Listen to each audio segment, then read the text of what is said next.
Now it is my privilege to introduce our speaker today, President Mark Bryce. President Bryce was born in the Gila Valley and is the longest currently serving president of any higher education institution in Arizona. And I now turn the time over to President Bryce.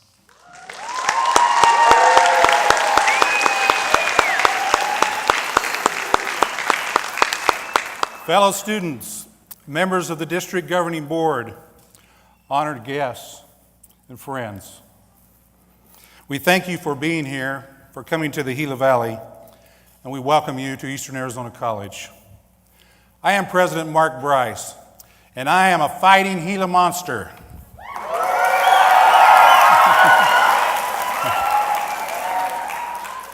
To those of you who are here that are running for public office or hold public office, we salute you. It takes a lot of courage, moxie, tremendous effort to run for office. We honor you here today and look forward to talking with you after the assembly. 227 years ago, yesterday, the U.S. Constitution was signed in Philadelphia. Independence had been declared and the Revolutionary War won. But there was no established government of the United States, just 13 separate colonies. The U.S. Constitution is the oldest constitution in the world and the shortest. Literally hundreds of constitutions throughout the earth have been modeled upon the U.S. Constitution. Sir William Gladstone, who served 4 times as Prime Minister in Great Britain, said this: "The American Constitution is the greatest document ever struck off at one time by the brain and purpose of man." We are here today to celebrate the Constitution and freedom. At the entrance to New York Harbor stands the Statue of Liberty. There is a plaque on that statue. It says this: "Give me your tired, your poor, your huddled masses yearning to be free, the wretched refuse of your teeming shore. Send these, the homeless, tempest-tossed, to me. I lift my lamp beside the golden door." America stands for the golden door of opportunity.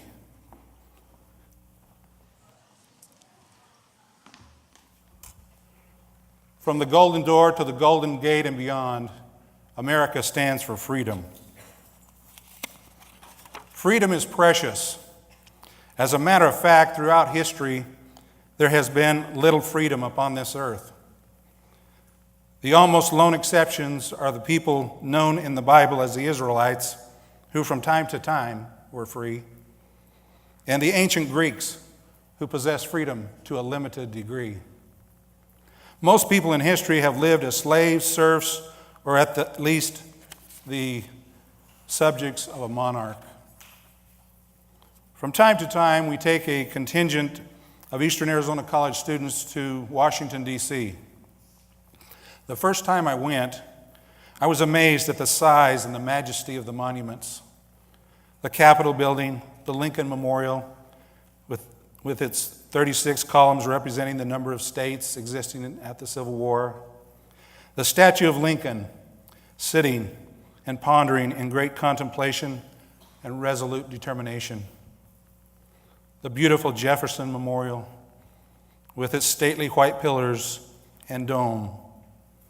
Carved into the marble of the Jefferson Memorial are these words: "I have sworn upon the altar of God eternal hostility against every form of tyranny over the mind of man."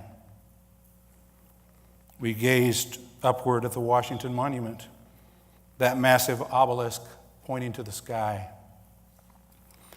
I sat in silence and wept at Arlington National Cemetery and felt an overwhelming sense of sacrifice and reverence as I viewed field after field of white crosses and tombstones in memory of our country's fallen warriors. We honor these soldiers and sailors and airmen and women here today. Later, I wept again at the tomb of the unknown soldier. All of these sites and monuments were and are very impressive. But when we went to the National Archives and saw the original documents, the Declaration of Independence and the United States Constitution, it struck me with great force that our nation is not great because of the huge, majestic monuments, but because of the truths and ideals brought to life and put into action by the American patriots who fought and won the American Revolution and founded this great country. It was those truths and putting them into action which created the greatest nation on the earth and in the history of the earth. We saw the original documents and read the preamble of the Declaration of Independence. We hold these truths to be self-evident, that all men are created equal, that they are endowed by their Creator with certain unalienable rights, that among these rights are life, liberty, and the pursuit of happiness. That to secure these rights, governments were instituted among men, deriving their just powers from the consent of the governed. We read the preamble of the Constitution. We, the people of the United States, in order to form a more perfect union, establish justice, ensure domestic tranquility, provide for the common defense, and to promote the general welfare, and to secure the blessings of liberty to ourselves and our posterity, do ordain and establish this Constitution for the United States of America. The genius of these great documents is the recognition, after thousands of years of history, is the statement in the writing that the people already possess these rights. We are born with them. We do not get our rights from the government. The government is established for the purpose of securing these rights to the people. You will notice that the preamble contains references to 4 truths, 4 pillars that form the foundation upon which the structure of America is built, symbolized by the majestic monuments of Washington, D.C. These 4 pillars are God, family, country, and freedom. By reference to a creator, the founders recognized God. By reference to posterity, they of course meant the family. By ordaining and establishing the Constitution for the United States of America, they meant country. By reference to liberty and the blessings of liberty, the fundamental idea of freedom as the basic aim of government was made abundantly clear. You will note that in the original documents, the words creator, posterity, and liberty are all capitalized. The 4 pillars then are God, family, country, and freedom. When any one of these 4 pillars is attacked, all of the pillars are attacked, and the Constitution is under attack. We live in the year 2014. 700 years ago, in the year 1314, yes, before Columbus sailed the ocean blue in 1492 and discovered America, long before the Pilgrims docked at Plymouth Rock, an important battle was fought, the Battle of Bannockburn. For 2 days, on June 23rd and 24th, at the Battle of Bannockburn, Sir Robert Bruce, the King of Scotland, led his army, defeating the English in a decisive victory, which made possible the creation of a free and independent Scotland.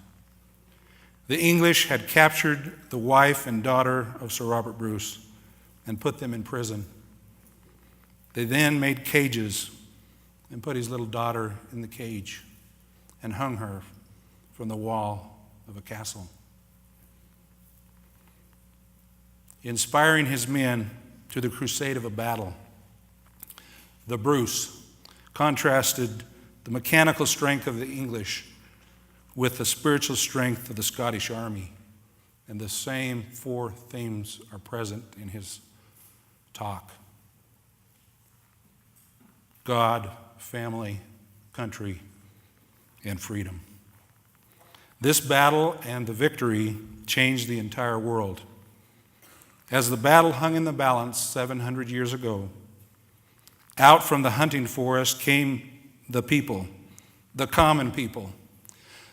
The butcher, the baker, the candlestick maker, the grooms who cared for the horses, the women who cooked and sewed and served, the so-called little people, the common people came running to the battle. Out of the trees they came, wielding butcher knives from the kitchen, knives from the table, old rusty swords, shepherd's staves, and any iron axes and other tools upon which they could lay their hands. They came running, shouting, crying out for the cause of freedom, weapons raised in the air. Running forward they ran into the fray. Upon seeing and hearing this, the enthusiasm, the shouting, the banners, the weapons, the power of fresh reinforcements, the enemy broke in ranks and in spirit fled in terror. Sir Winston Churchill, who authored The History of the English-Speaking Peoples, said, "No greater slaughter of English chivalry ever occurred in a single day. Ever." After the battle, the Scots signed and sealed what is known as the Declaration of Arbroath, seeking recognition of Scottish independence. The declaration stated, "For so long as 100 men remain alive, we shall never, under any conditions, submit to the domination of the English. It is not for glory or riches that we fight, but only for liberty, which no good man will consent to lose, but with his life." Historians who have researched the matter have concluded that this cause, the quest for freedom, a rebellion against an established tyrannical monarchy, and its success, inspired those who founded the United States of America, especially the patriot Thomas Jefferson, as he designed and wrote the Declaration of Independence. Thomas Jefferson's ancient great-grandfather was Thomas Randolph, a captain in the Scottish Army. It is John Stuart Mill who said, "War is an ugly thing, but not the ugliest of things. The decayed and degraded state of moral and patriotic feeling, which thinks that nothing is worth war, is much worse. When a people are used as mere human instruments for firing cannon or thrusting bayonets in the service or for the selfish purposes of a master, such a war degrades a people. A war to protect other human beings against tyrannical prejudice, injustice, a war to give victory to their own ideas of right and good, and which is their own war, carried on for an honest purpose by their free choice, is often the means of their regeneration. A man who has nothing which he is willing to fight for, nothing which he cares more about than he does about his own personal safety, is a miserable creature who has no chance of being free unless made and kept so by the exertions of better men than himself. As long as justice and injustice have not terminated their ever-renewing fight for ascendancy in the affairs of mankind, human beings must be willing, when the need is, to do battle." It was Alexis de Tocqueville, a Frenchman who came to America and studied our society, who made this statement: "America is great because America is good. And if America ceases to be good, America will cease to be great."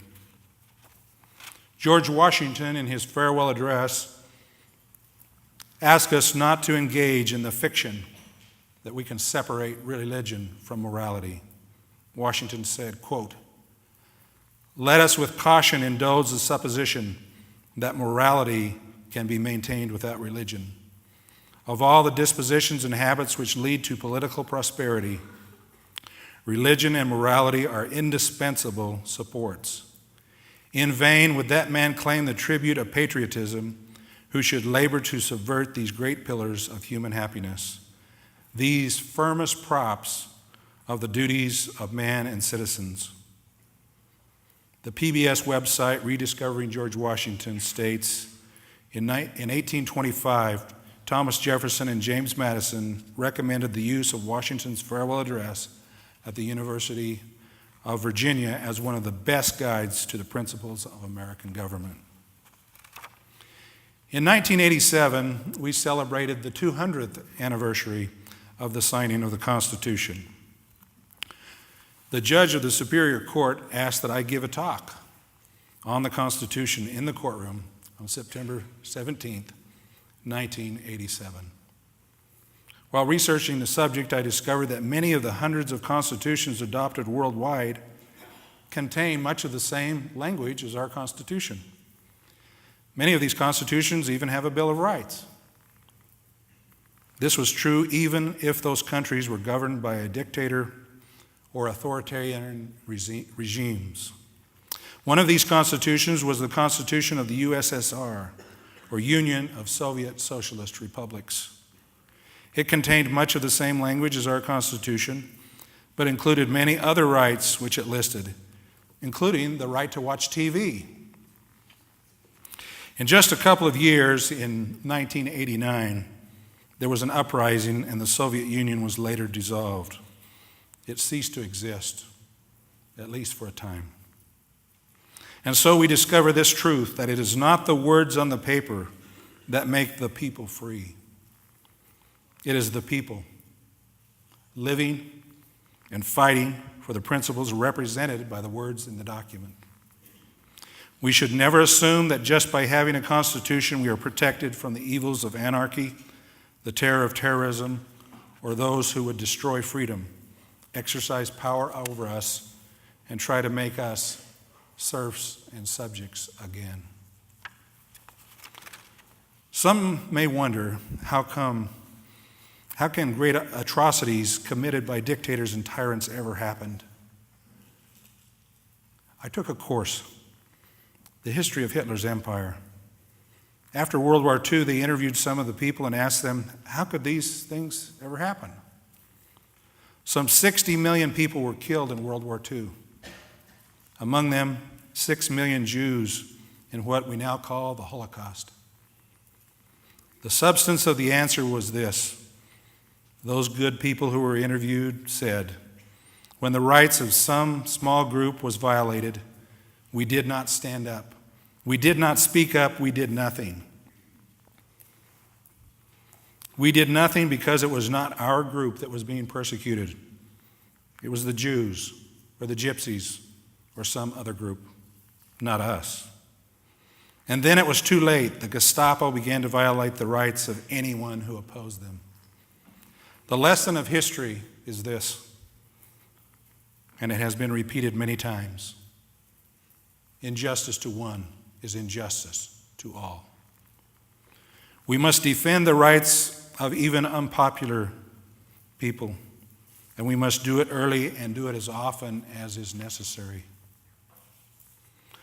Possibly you are wondering, why is the Constitution and freedom so important to me?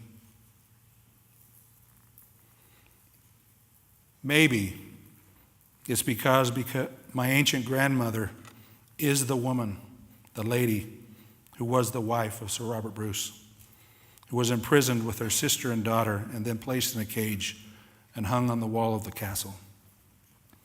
My ancient grandmother.